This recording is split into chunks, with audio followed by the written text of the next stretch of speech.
Kaisar Pedang yang mengejutkan. 6156. Bagaimana cara bertahan hidup? Yang paling dikhawatirkan pangeran ketiga saat ini adalah setelah Yang Mulia Chen Wang mengumumkan pengakuan Xia Jingxi, Kaisar Chu akan membunuhnya dalam amarah. Kekalahan telah diputuskan, dan pangeran ketiga tidak punya jalan kembali ke surga. Pada saat ini, ia mendengar bahwa pria parubaya berjubah putih memiliki cara untuk menghidupkan kembali orang mati. Meskipun ia tetap tenang di permukaan, ia tetap menginginkannya di dalam hatinya. Coba tanyakan, siapa di dunia ini yang ingin mati? Semakin tinggi tingkat kultivasi seorang pendekar bela diri, semakin tinggi status orang tersebut, semakin sedikit keinginan untuk mati. Coba tanyakan, siapa yang rela melepaskan kekuasaan dan hak yang dimilikinya. Jadi ketika ia mendengar bahwa pria parubaya berjubah putih memiliki cara untuk membuatnya tetap hidup, pangeran ketiga tidak bisa menahan diri untuk bertanya tentang cara tersebut. Pria parubaya berjubah putih itu tersenyum misterius, menatap pangeran ketiga, di matamu, orang seperti apa Kaisar Chu itu? Mata pangeran ketiga bergetar, ia memikirkannya dengan serius, dan berkata, satu kaisar sepanjang zaman.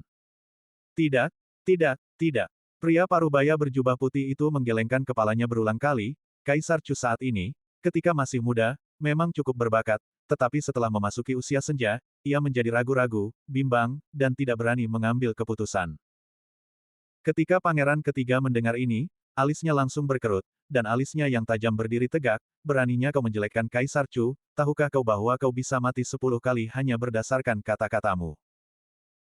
Pria parubaya berjubah putih itu tidak menganggapnya serius. Yang mulia, setelah mendengarkan saya, bagi rakyat negara Chu, mereka telah ditindas oleh kekuasaan kekaisaran dan tidak memiliki kekuatan untuk melawan, tetapi bagi kami para prajurit asing, mereka dapat melihat masalah di negara Chu sekilas. Yang disebut penguasa terobsesi dengan rakyat jelata, itulah kenyataannya. Pria parubaya berjubah putih itu berhenti sejenak, lalu melanjutkan, Kaisar Chu bukanlah raja yang bijaksana. Ini bukan satu-satunya pemikiran saya. Saya yakin banyak orang dapat melihatnya. Tuan Serigala pasti juga melihatnya. Pangeran ketiga terdiam ketika mendengar kata-kata itu. Pria parubaya berjubah putih itu melanjutkan, jadi sebenarnya sangat mudah bagi Yang Mulia untuk menemukan jalan keluar dari cengkeraman Kaisar Chu. Pangeran ketiga bertanya, bagaimana cara menemukan jalan keluar? Pria parubaya berjubah putih itu berkata sambil tersenyum, jika tidak ada halangan, Yang Mulia Chen Wang pasti akan menyerahkan pengakuan Xia Jingxi pada hari ulang tahun Kaisar Chu, untuk memaksa Kaisar Chu menangani masalah ini dengan serius. Wajah pangeran ketiga memucat, jika memang demikian, Kaisar pasti akan menghukum masalah ini dengan keras untuk menyelamatkan muka negara Chu, dan aku pasti akan mati. Belum tentu. Pria parubaya berjubah putih itu menggelengkan kepalanya dan berkata, selama pangeran ketiga ingat, tidak peduli bukti apapun yang Yang Mulia Chen Wang berikan pada hari ulang tahunnya, pangeran ketiga hanya perlu menyangkalnya. Salahkan semua kesalahan Xia Jingxi. Petik 2. Dan kau harus meneriakkan keluhanmu dengan lantang, mengatakan bahwa semua hal ini tidak ada hubungannya denganmu, dan semuanya dilakukan oleh Xia Jing. Pangeran ketiga menyipitkan mata ke arah pria parubaya berjubah putih itu, ayahku tidak akan mempercayainya. Pria parubaya berjubah putih itu berkata sambil tersenyum, tidak masalah apakah Kaisar Chu mempercayainya atau tidak. Yang penting adalah memberi Kaisar Chu kesempatan untuk merenung. Pangeran ketiga mengerutkan kening dan bertanya, tapi, buktinya sekuat gunung. Pria parubaya berjubah putih itu berkata, kita sudah mengatakannya barusan. Kaisar Chu tidak dianggap sebagai kaisar yang bijaksana, jadi apa masalahnya jika buktinya sekuat gunung? Selama Yang Mulia Pangeran ketiga menolak untuk mengakuinya, Kaisar Chu pasti akan memikirkan hubungan darah daging, jadi dia akan menekan masalah ini dengan sekuat tenaga, dan kita akan membicarakannya nanti. Bukankah kematian pangeran pertama dan pangeran kedua juga seperti ini? Awalnya, Kaisar Chu sangat marah, tetapi pada akhirnya, itu tidak masalah. Pangeran ketiga menyipitkan matanya dan tampak berpikir serius, tapi kali ini berbeda. Kematian pangeran tertua dan pangeran kedua pada akhirnya adalah hasil dari diskusi internal di kerajaan Chu, tetapi kali ini Yang Mulia Chen Wang ingin menghasilkan bukti yang tak terbantahkan pada hari ulang tahunnya. Itu benar-benar berbeda. Pria parubaya berjubah putih itu tertawa lagi, jadi Yang Mulia Pangeran ketiga harus membersihkan semua hubungan sebelum hari ulang tahunnya, dan menyalahkan Xia Jingxi atas semua kesalahannya. Sedangkan untuk diriku sendiri, akui saja beberapa kejahatan yang bukan kejahatan ringan atau serius. Misalnya, bersikap tidak baik kepada orang lain, seperti kurang disiplin. Selama kau menghindari pembunuhan di hari ulang tahunmu, bukankah Yang Mulia Pangeran Ketiga akan selamat? Pangeran Ketiga merasa bahwa pria parubaya berjubah putih itu masuk akal, tetapi ketika dia memikirkannya dengan saksama, wajahnya tiba-tiba menjadi sedih. Namun demikian, aku sudah kalah dalam perebutan tahta. Ketika Yang Mulia Raja Chen naik tahta Tuhan, beliau tidak akan pernah membiarkan saya pergi. Mari kita bertahan hidup dulu. Pria parubaya berjubah putih itu berkata, selama kau lolos dari pembantaian ulang tahun, dengan Yang Mulia yang telah bekerja di ibu kota kekaisaran selama bertahun-tahun, bukankah kau masih bisa bertarung dengan Yang Mulia Raja Chen? Pria parubaya berjubah putih itu memandang Yang Mulia Pangeran Ketiga sambil tersenyum, aku mendapat kabar dari Paviliun Tianji, dan kudengar Yang Mulia telah memerintahkan beberapa raja militer yang mendukungmu untuk berusaha sekuat tenaga membangun senjata sihir, dan sepertinya mereka sedang bersiap untuk perang. Yang Mulia tampaknya telah mempersiapkan diri untuk yang terburuk. Selama kita bisa selamat dari ulang tahun ini, kita juga bisa menyumbangkan kekuatan untuk hal selanjutnya yang akan dilakukan. Pangeran Ketiga menyipitkan mata ke arah pria parubaya berjubah putih itu. Kau. Pria muda berjubah putih itu berkata sambil tersenyum, ini bukan pertama kalinya Yang Mulia bekerja sama dengan Istana Iblis Jeoyu kami, jadi mengapa bersikap angkuh? Wajah Pangeran Ketiga muram, dengan niat membunuh di matanya. Bekerja sama dengan Istana Iblis Jeoyu, Pangeran Ketiga tidak berdaya. Asal mula masalah ini sangat jauh, hampir sebelum Pangeran Pertama dan Kedua diracuni. Pada saat itu, Pangeran Ketiga masih seorang pangeran yang tidak memiliki kekuatan. Saat itu, Istana Iblis Jeoyu mengirim orang untuk mencari Pangeran Ketiga, dan menyatakan niat mereka untuk mendukung kenaikan Pangeran Ketiga menjadi Kaisar Chu. Pangeran Ketiga sangat tidak populer saat itu, di bawah aura Pangeran Tertua dan Pangeran Kedua, ia tampak sangat biasa-biasa saja. Tetapi siapa di dunia ini yang dapat menolak tahta tertinggi Kaisar? Di bawah pengaruh sihir Istana Iblis Sembilan Alam, Pangeran Ketiga termotivasi untuk membunuh, dan menggunakan racun Xia Jingzi untuk membunuh Pangeran Pertama dan Pangeran Kedua.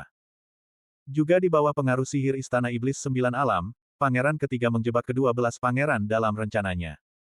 Dengan bantuan Istana Iblis Jeoyu, Pangeran Ketiga menjadi semakin populer di Chu.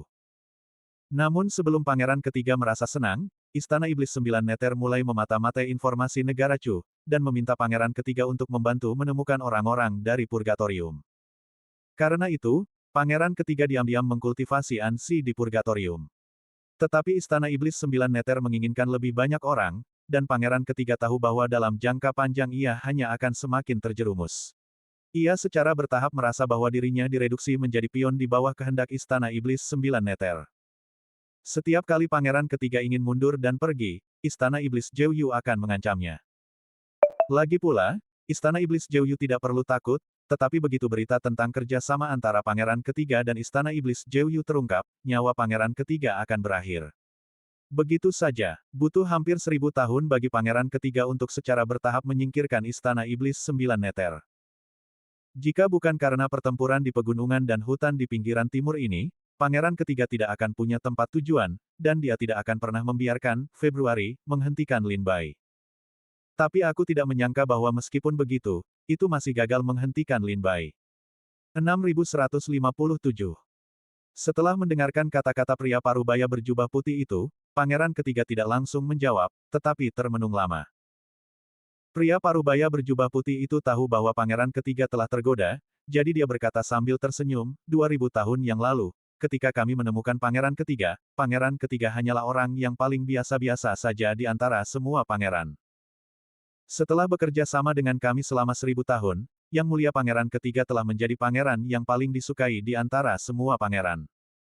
Kemudian, Pangeran Ketiga tampaknya memiliki jarak dengan kami, sengaja menjauhkan diri dari kami, dan bahkan memiliki perasaan membunuh keledai. Tetapi hari ini adalah saatnya, meskipun Pangeran Ketiga menolak kami dengan segala cara, kami masih bersedia membantu. Inilah ketulusan kami. Pria parubaya berjubah putih itu berhenti sejenak, dan berkata, Yang Mulia, Anda putus asa. Selain bekerja sama dengan kami, apakah Anda memiliki pilihan lain?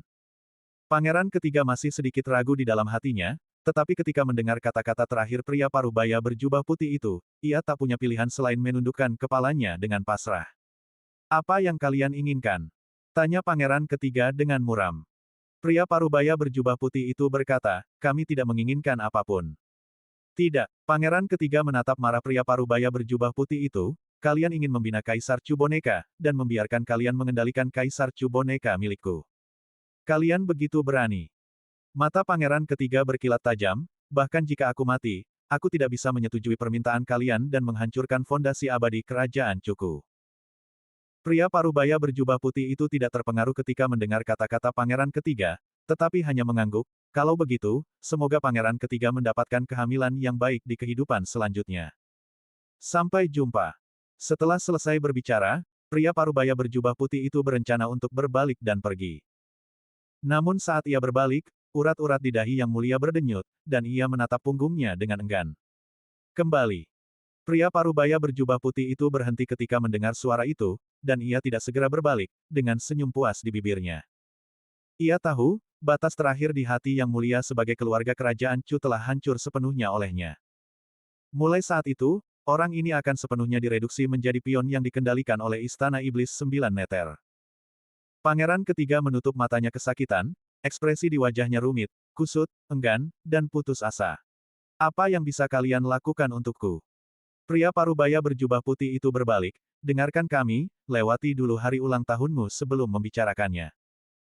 Menurut apa yang baru saja saya katakan, selama Yang Mulia bersikeras merayakan ulang tahun, itu adalah tindakan Xia Jingxi dan tidak ada hubungannya dengan Anda. Selain itu, Anda harus membuat Kaisar Chu percaya bahwa, tindakan Xia Jingxi dimaksudkan untuk memprovokasi perang saudara di Chu, agar menguntungkan Conggu perbatasan selatan. Anda harus meyakinkan Kaisar Chu bahwa ini adalah Conggu Nanjiang yang memanipulasi Xia Jingxi di balik layar. Pangeran ketiga menggelengkan kepalanya dan berkata, ayah saya bukan orang bodoh. Pria parubaya berjubah putih itu tersenyum kecut, Yang Mulia, apakah Anda tidak mengerti? Tidak masalah apakah Kaisar Chu mempercayainya atau tidak. Yang penting adalah, ini adalah penurunan pangkat bagi Kaisar Chu. Jika Anda tidak mengatakan itu, sangat mungkin pada hari ulang tahun Anda, Kaisar Chu akan mengeksekusi Anda di depan umum. Pangeran ketiga berkata, baiklah, seperti yang Anda katakan, saya akan mengatakan yang sebenarnya. Pria parubaya berjubah putih itu berkata, Yang Mulia akan selamat dari malapetaka ini terlebih dahulu. Adapun bagaimana menghadapi Yang Mulia Raja Chen dan bagaimana membantu Yang Mulia Pangeran ketiga merebut kembali tahta, kita dapat membahasnya perlahan-lahan. Masih ada 2 atau 3 hari lagi sebelum ulang tahun, Yang Mulia, mohon persiapkan pidato Anda dengan baik. Saya pamit. Pria parubaya berjubah putih itu berbalik dan pergi, menghilang ke dalam kamar tidur yang besar. Setelah pria parubaya berjubah putih itu pergi, pangeran ketiga menatap langit dengan tak berdaya, menarik napas berulang kali, dengan ekspresi sedih, tak berdaya, putus asa, frustrasi, dan pasrah. Waktu berlalu begitu cepat. Dalam sekejap mata, hampir tiba ulang tahun Kaisar Chu. Sejak setengah bulan yang lalu, berbagai perayaan telah diadakan di dalam dan di luar ibu kota kekaisaran, dan seluruh ibu kota kekaisaran dipenuhi dengan suasana yang ramai dan meriah. Dengan upaya bersama Zhao Xingxi dan Yang Mulia Chen Wang, ada kedamaian di dalam dan di luar ibu kota kekaisaran, dan semua iblis dan monster yang membuat masalah di masa lalu telah tenang akhir-akhir ini. Alasannya juga sangat sederhana. Pada saat ini, siapapun yang membuat masalah di ibu kota kekaisaran akan langsung dieksekusi tanpa interogasi setelah tertangkap. Meskipun para iblis dan monster itu bertindak sembrono, mereka tetap takut mati, dan tidak ada yang berani menentang negara Chu pada saat ini. Tentu saja, itu juga karena divisi Zhao Xing telah meningkatkan kekuatan militernya. Yang terpenting adalah, kedua raja militer telah menerima titah kekaisaran, dan mereka telah tiba di luar ibu kota kekaisaran bersama pasukan mereka. Kedua raja militer ditempatkan di luar ibu kota kekaisaran, dan jika terjadi sesuatu di ibu kota kekaisaran, mereka dapat segera menutup seluruh kota. Termasuk Raja Angkatan Darat dan Divisi Zhao Xing, di bawah kendali yang begitu ketat, selama ada yang berani membuat masalah, hampir tidak ada yang bisa lolos dari ibu kota kekaisaran. Istana Tian Suizong. Patriark Zhang Bailiu dan penguasa Chuxi memanggil para prajurit yang akan menghadiri ulang tahun Kaisar Chu, dan perlahan-lahan memperkenalkan aturan-aturan saat bertemu Kaisar Chu. Untuk mencegah semua orang menimbulkan masalah pada hari ulang tahun, yang akan berakhir buruk. Yang Mulia Chen Wang telah mengirimkan prosedur terperinci kepada Anda. Patriark Zhang Bailiu berkata, Putra Suci, pada hari ulang tahunmu, kamu harus mengikuti Zongmen untuk berpartisipasi dalam upacara pemujaan langit dan leluhur Kaisar Chu. Kali ini, Ada 10 orang dari Sekte Tiansui kita yang berpartisipasi dalam upacara persembahan kepada langit dan leluhur. Dipimpin oleh orang tua dan penguasa Cusi, putra suci harus pergi ke dojo, dan 7 lainnya adalah Bai Yifei, Zhou Xinjun, Yi Zian, Li Juenian, Qiao Mo, Qin Yao, dan Fang Yuansu. Zhang Bailiu berkata kepada Lin Bai, pada upacara persembahan kepada langit dan leluhur, putra-putra penguasa dari semua sekte dan keluarga harus hadir, dan mereka tidak boleh absen, jika tidak mereka akan menghina keluarga kerajaan. Lin Bai mengangguk, saya mengerti. Dia telah membaca prosedur khusus di kediaman Yang Mulia Chen Wang, dan dia juga mengetahui upacara di mana dia harus hadir. Zhang Bailiu berkata, murid-murid Sekte Tiansui lainnya tidak perlu berpartisipasi dalam proses persembahan kepada langit dan leluhur. Pada saat itu, keluarga kerajaan akan mengirimkan kereta dan kuda untuk menjemput kalian dan langsung pergi ke dunia perburuan. Zhang Bailiu berkata kepada murid-murid Sekte Tiansui lainnya yang tidak perlu berpartisipasi dalam persembahan kepada langit dan leluhur, setelah kalian pergi ke dunia perburuan, ingatlah untuk tidak bertindak sembrono, dan patuhi pengaturan keluarga kerajaan dalam segala hal. Setelah tiba di tempat kediaman Sekte Tiansui kita, sebaiknya jangan berjalan-jalan sembarangan, karena banyak pendekar yang akan pergi ke dunia perburuan pada hari ulang tahun ini, jadi jangan bertengkar dengan orang lain. Baik, murid-murid Sekte Tiansui lainnya menerima perintah satu per satu. Patriark Zhang Bailiu berkata lagi, setelah beribadah kepada langit dan leluhur, pergilah ke dunia perburuan dan mulailah berburu di sana. Para pendekar yang ingin berpartisipasi dalam perburuan kali ini juga perlu melakukan persiapan yang cukup. Orang tua ini telah menyiapkan beberapa pil dan senjata untuk kalian, dan kalian masing-masing membawa beberapa untuk berjaga-jaga jika membutuhkannya. Zhang Bailiu mengeluarkan sejumlah besar pil dari kantong penyimpanan, meletakkannya di atas meja, dan membagikannya. Lin Bai juga mengambil beberapa dan memasukkannya ke dalam tas penyimpanan. Patriark Zhang Bailiu menarik napas dalam-dalam, menyipitkan matanya, dan berpikir dengan cermat tentang detail yang mungkin terlewatkan. Setelah memastikan penjelasannya jelas, Zhang Bailiu berkata sambil tersenyum, besok adalah hari ulang tahun Kaisar Chu. Semuanya bergembiralah, ini adalah peristiwa sekali dalam 1000 tahun di dunia iblis. 6158. Semalam, hampir seluruh ibu kota kekaisaran terjaga sepanjang malam, dan semua prajurit turun ke jalan untuk merayakan ulang tahun Kaisar Chu yang akan datang. Di dalam istana Tiansuizong, Kaisar Cusi, Patriark Zhang Bailiu, Putra Suci Lin Bai, dan murid-murid Sekte Tiansui lainnya telah siap dan berkumpul di aula penyambutan untuk menunggu. Kaisar Cusi dan Patriark Zhang Bailiu sama mengenakan jubah kaisar dan jubah patriark yang termasuk dalam standar tertinggi Sekte Tiansui. Jubah Tiansuizong sebagian besar berwarna putih dan biru, yang melambangkan lautan cermin air dan Tiansuizong. Jubah Kaisar Cusi berwarna putih sebagai warna dasar, dengan pola awan cian samar di garis leher dan manset, dan pita yang diikat di atas kepala, berkibar tertiup angin, seperti peri. Jubah Patriark Zhang Bailiu sebagian besar berwarna putih murni, dan rambut putihnya diikat dengan jepit rambut kayu. Dengan tubuhnya yang kurus, ia tampak agak seperti makhluk luar angkasa, seperti peri. Jubah Putra Suci Lin Bai sebagian besar berwarna putih dan biru, yang mirip dengan jubah penguasa Cusi, karena jubah Putra Suci ditentukan berdasarkan jubah penguasa. Lagi pula, jika tidak ada kecelakaan, Putra Suci akan menjadi penguasa berikutnya. Pakaiannya bagus, aku yang mendesainnya. Sambil menunggu, penguasa Cusi mengedipkan mata pada Lin Bai sambil tersenyum. Lin Bai melirik J. Ubahnya, warna biru dan putih menonjolkan sosoknya yang kekar dan kuat, dengan senyum tipis di wajahnya, ia penuh dengan kepahlawanan, seperti seorang pemuda tampan. Penguasa masih memiliki visi. Lin Bai memuji sambil tersenyum. Bagaimanapun, dia adalah seorang wanita dari keluarga kerajaan negara Chu, dan Zhou tumbuh dalam pakaian mewah yang tak tertandingi. Estetikanya tentu jauh lebih baik daripada orang-orang bodoh yang hanya tahu cara berlatih di Sekte Tiansui. Berhenti bicara, utusan akan datang. Patriark Zhang Bailiu tampak serius dan teliti, matanya bersinar terang, dan dia menatap tajam keluar gerbang Sekte Tiansui. Hari ini adalah hari ulang tahun Kaisar Chu. Ini adalah peristiwa besar yang terjadi sekali setiap 10.000 tahun di kerajaan Chu. Meskipun Patriark Zhang Bailiu telah membuat pengaturan yang jelas untuk para murid Sekte Tiansui, ia khawatir akan ada beberapa kesalahan dalam perayaan ulang tahun tersebut. Jika sesuatu yang serius terjadi, itu akan Adi buruk. Lin Bai dan Chu Si terdiam satu persatu, dengan tenang menunggu utusan kerajaan tiba. Langit redup, dan cahaya samar antara langit dan bumi menjadi semakin jelas. Tepat saat itu, Para prajurit Sekte Tiansui dengan mata dan telinga yang tajam mendengar suara tapak kuda datang dari pasar di pintu masuk. Ding dang dang dang dang dang dang dang dang. Suara derap kaki kuda terdengar sangat merdu, seperti suara tetesan air yang jatuh. Mendengar suara itu, Lin Bai menduga. Ini adalah suara tapak kuda yang khusus untuk keluarga kerajaan Chu. Keluarga kerajaan bahkan memberi nama yang indah untuk suara ini, Gema Kingkuan. Setelah suara tapak kuda di luar pintu masuk utama, tidak terdengar lagi. Tak lama kemudian, seorang Kasim tua, diikuti oleh lebih dari 20 Kasim muda, berjalan cepat ke istana dan menemui orang-orang Tian Sui Song. Kasim tua itu pertama-tama tersenyum dan mengangguk memberi hormat kepada Chu Si, lalu mengeluarkan dekrit kekaisaran yang dipegangnya, mohon terima dekrit dari pemimpin Sekte Tian Sui. Patriark Zhang Bailiu telah memperingatkan penguasa Chu Si tentang cara menanganinya. Mendengar suara Kasim tua itu, penguasa Chu Si melangkah maju, menangkupkan tangannya dan berkata, Chu Si, penguasa Sekte Tian Sui, mengikuti perintah Kaisar Chu.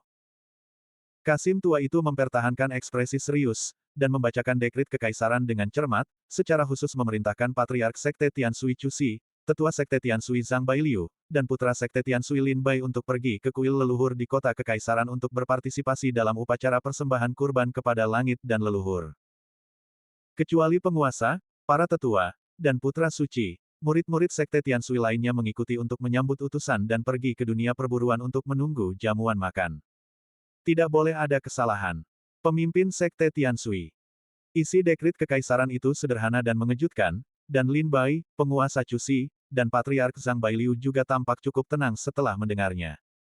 Lagi pula, mereka sudah mengetahui proses spesifik ulang tahun Kaisar Chu. Segera. Setelah penguasa Chu Si menerima titah kekaisaran, Kasim tua itu tersenyum dan berkata, Yang mulia, kereta dan kuda sudah menunggu di luar pintu. Jika Sekte Tian Sui sudah siap, kita bisa berangkat. Penguasa Chu Si mengambil titah kekaisaran, pertama-tama menoleh ke belakang kepada Zhang Bailiu, lalu keluar bersama Kasim tua setelah mendapat anggukan persetujuan dari Zhang Bailiu. Sebelum pergi, Patriark Zhang Bailiu berbalik dan berkata kepada murid-murid Sekte Tian Sui lainnya, pergilah ke dunia perburuan dan temukan markas Sekte Tian Sui kita, usahakan jangan menimbulkan masalah. Kita akan mengikuti ajaran leluhur kita. Murid-murid Sekte Tian Sui lainnya menuruti perintah dengan suara rendah. Di luar istana Tian Sui Zong, lebih dari 20 kereta rusa terparkir. Setelah para murid Sekte Tian Sui keluar dari rumah, Suzerain Chu Si, Patriark Zhang Bailiu, dan Zheng Zilin Bai menaiki kereta rusa di depan, sementara murid-murid Sekte Tian Sui lainnya menaiki kereta rusa lainnya. Setelah meninggalkan istana Tian Sui Zong, lebih dari 20 kereta rusa berpisah di ujung jalan. Salah satu kereta rusa menuju kota kekaisaran, sementara yang lain menghilang di jalanan ibu kota kekaisaran yang ramai. Kereta rusa dengan lambang dan bendera keluarga kerajaan berjalan di pasar, dan semua pejalan kaki dan prajurit di depannya memberi jalan satu persatu, dan dengan hormat memberi hormat kepada kereta rusa tersebut. Para prajurit ini semua tahu, orang-orang yang masih bisa menaiki kereta rusa kerajaan ke kota kekaisaran hari ini adalah tamu yang diundang oleh Kaisar Chu tanpa terkecuali. Tidak ada yang berani mengganggu mereka hari ini. Kereta rusa melewati Fangxi dan secara bertahap memasuki jalan kerajaan milik kota kekaisaran. Jalan kekaisaran telah dibersihkan saat ini, dan setiap 10 meter di samping jalan berdiri seorang prajurit yang memegang tombak dan mengenakan baju zirah perang. Mereka mengenakan helm dan topeng. Di balik topeng-topeng dingin itu, sepasang mata dingin dan kejam muncul dari lubang di mata mereka, mengamati kereta rusa yang memasuki jalan kerajaan. Setelah kereta rusa istana Tian Sui Zong memasuki jalan kerajaan, Lin Bai membuka tirai dan melihat keluar jendela. Dia melihat banyak kereta rusa kerajaan datang dari segala arah, memasuki jalan kerajaan secara bersamaan, dan berjalan menuju kota kerajaan. Meskipun jumlah kereta rusa semakin banyak, jalan kerajaan sama sekali tidak tampak ramai, dan mereka bergerak maju dengan tenang dan teratur. Semua kereta rusa sangat sunyi, tanpa suara abnormal sedikit pun. Pasukan terlarang. Patriark Zhang Bailiu juga membuka tirai di sisi lain, melihat para prajurit di kedua sisi jalan kerajaan, dan bergumam dengan suara rendah. Pasukan kerajaan, di negara Chu, adalah prajurit yang khusus bertugas mempertahankan kota kerajaan. Para prajurit ini semuanya dipilih dengan cermat, tidak hanya identitas mereka yang jelas dan bersih, tetapi mereka juga memiliki kesetiaan mutlak kepada keluarga kerajaan Chu. Hal yang paling patut dipuji adalah, para perwira dan prajurit tentara kekaisaran ini semuanya jenius dalam seni bela diri, dan basis kultivasi mereka tidak lemah. Penguasa Cusi melihat dari celah di bahu Lin Bai. Setelah melihat pengawal kekaisaran, dia merasa jijik di matanya. Pengawal kekaisaran keluarga kerajaan Chu terbagi menjadi dua jenis. Yang satu adalah pasukan terlarang yang kalian lihat sekarang. Yang lainnya, yang disebut pasukan terlarang sisik naga, adalah pengawal di sekitar Kaisar Chu.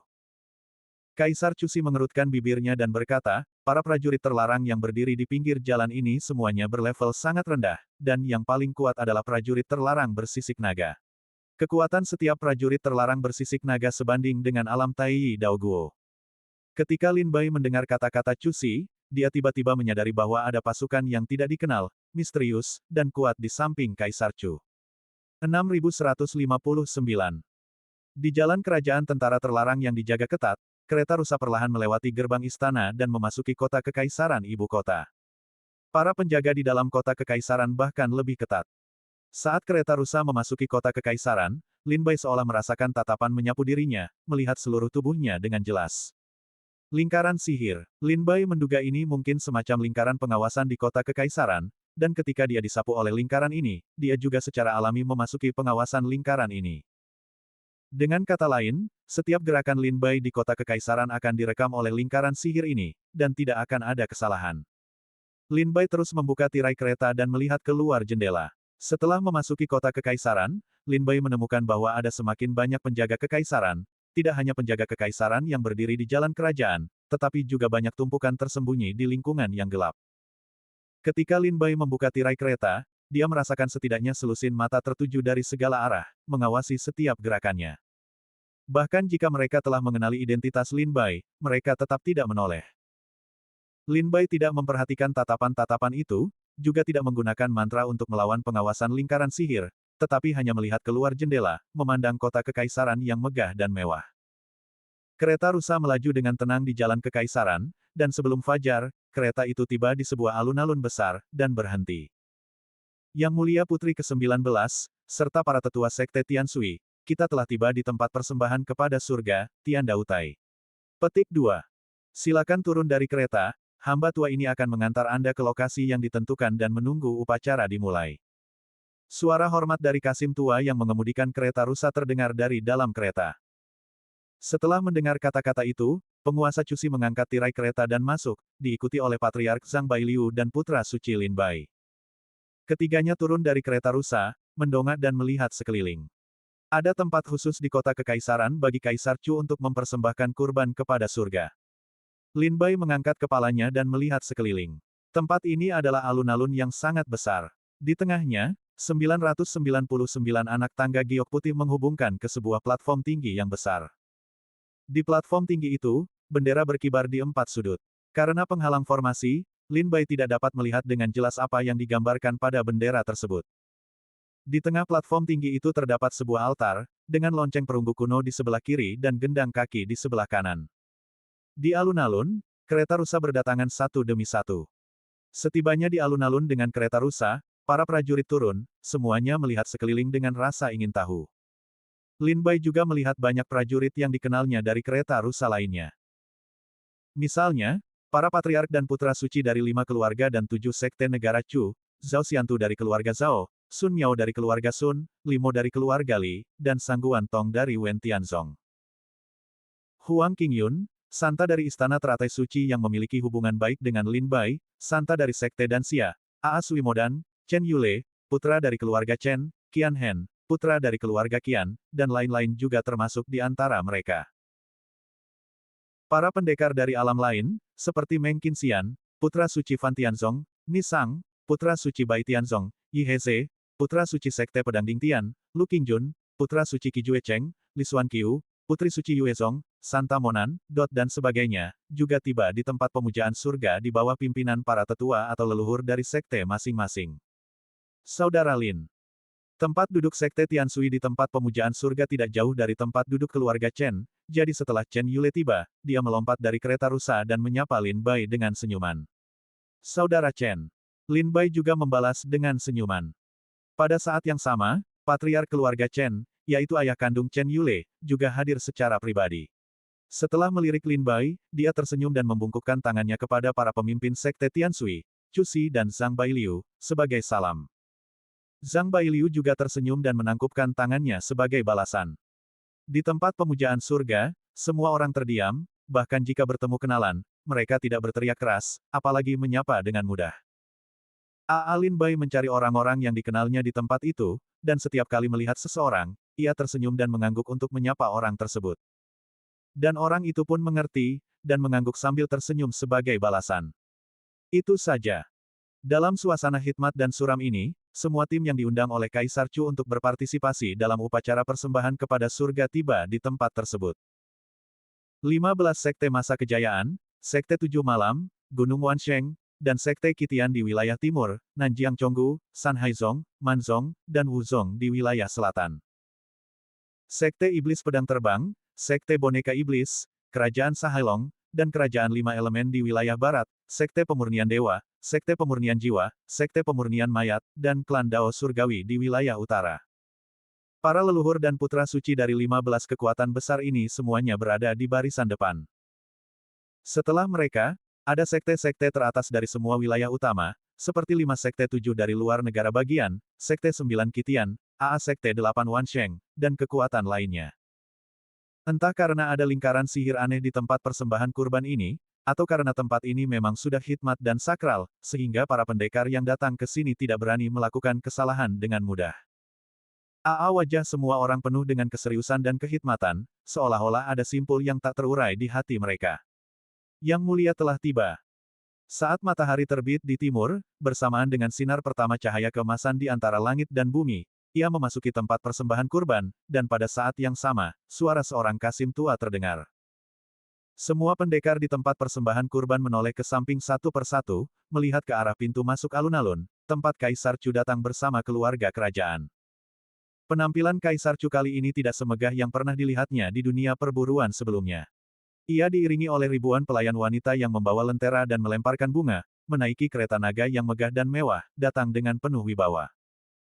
Namun kali ini, Kaisar Chu mendarat dengan kedua kakinya, berjalan di atas karpet merah selangkah demi selangkah, dan berjalan menuju panggung tinggi untuk mempersembahkan kurban kepada surga.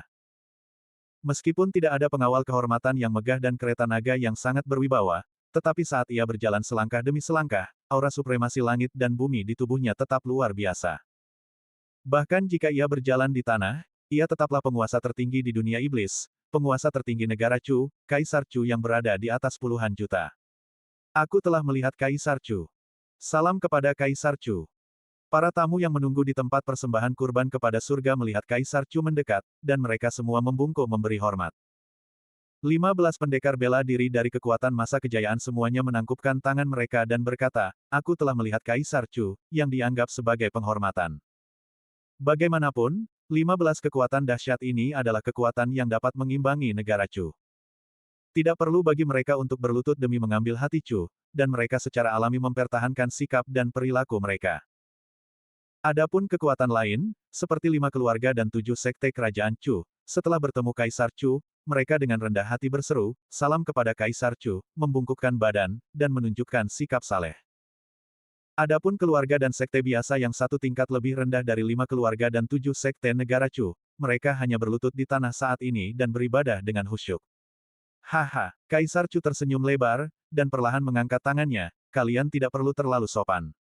Aku bersyukur atas begitu banyak pahlawan dari dunia iblis yang datang untuk mengucapkan selamat ulang tahun kepadaku.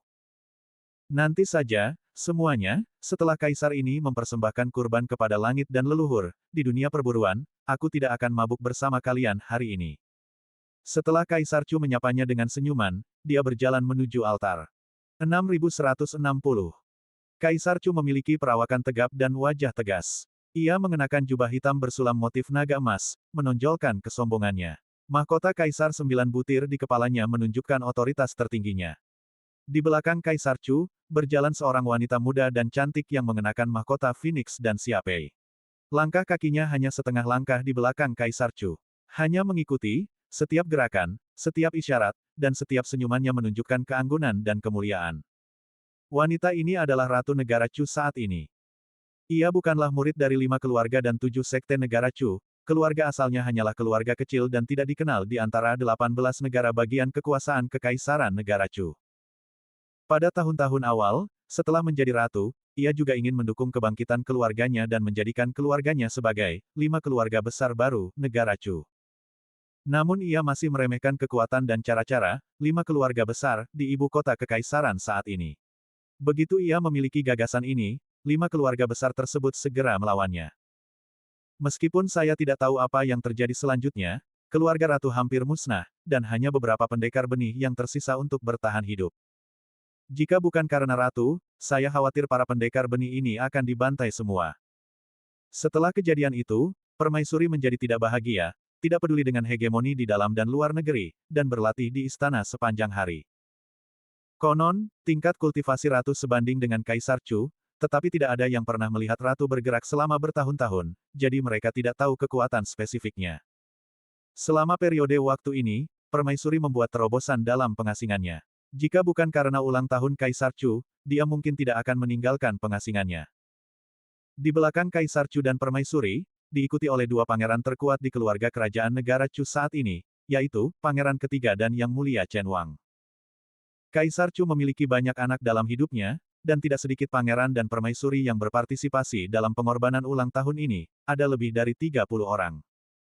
Namun hanya Pangeran ketiga dan Yang Mulia Chen Wang yang merupakan pangeran terdekat dengan Kaisar Chu, yang juga berarti bahwa mereka adalah yang terdekat dengan tahta.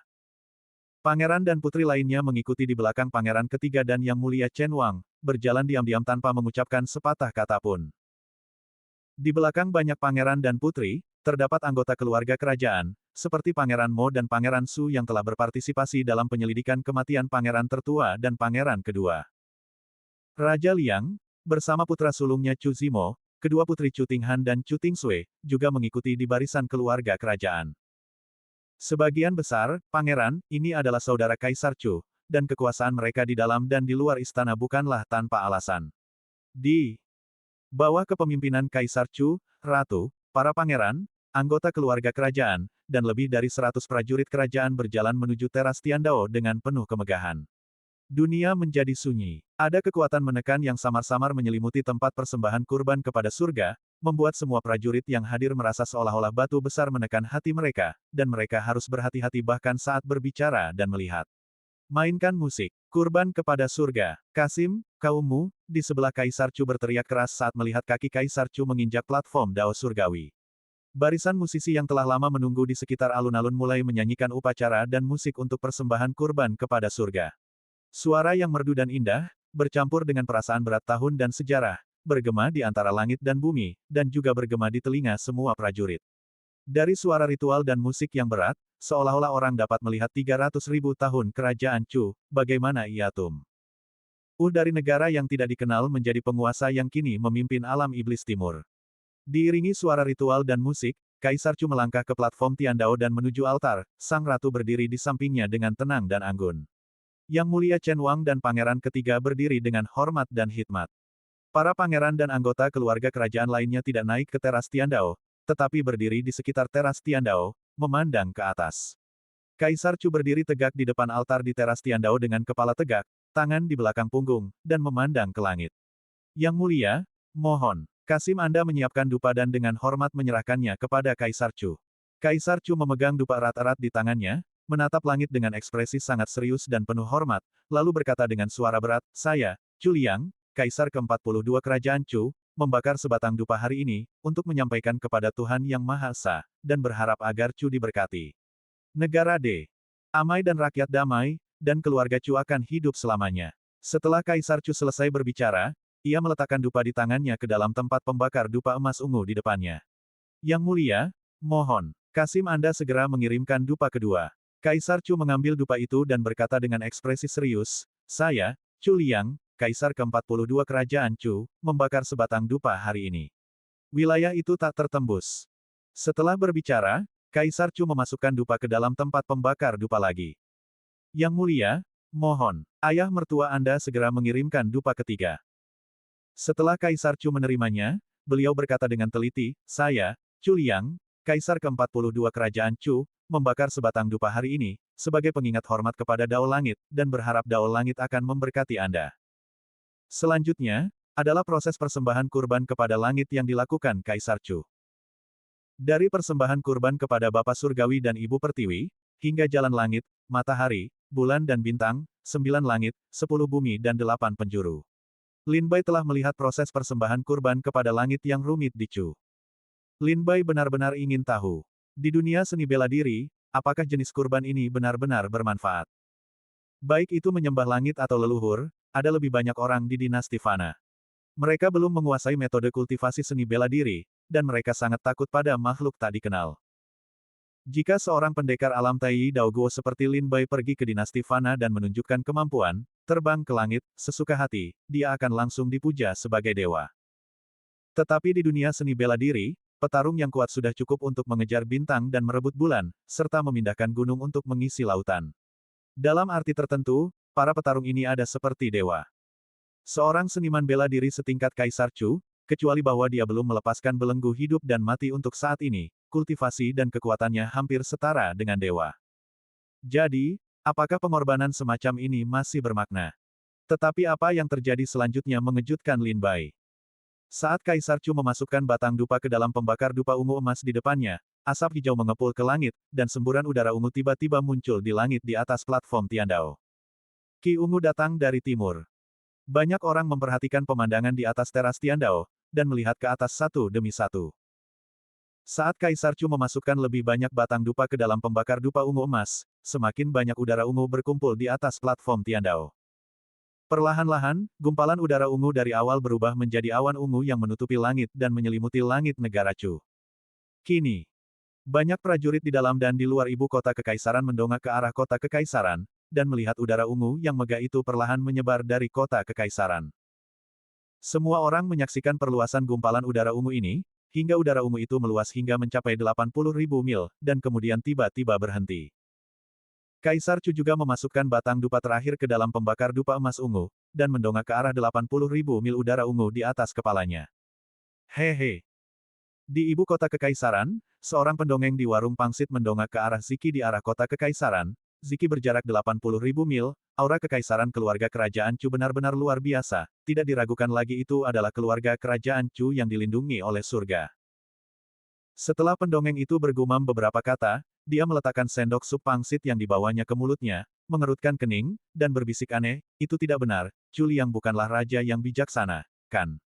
Selama 10.000 tahun masa pemerintahan kaisar, Chu bergejolak di dalam dan luar negeri, bagaimana mungkin ada keberuntungan nasional yang begitu baik? Aneh, aneh, benar-benar aneh. Setelah pendongeng itu bergumam beberapa kata, dia memakan pangsit dingin itu.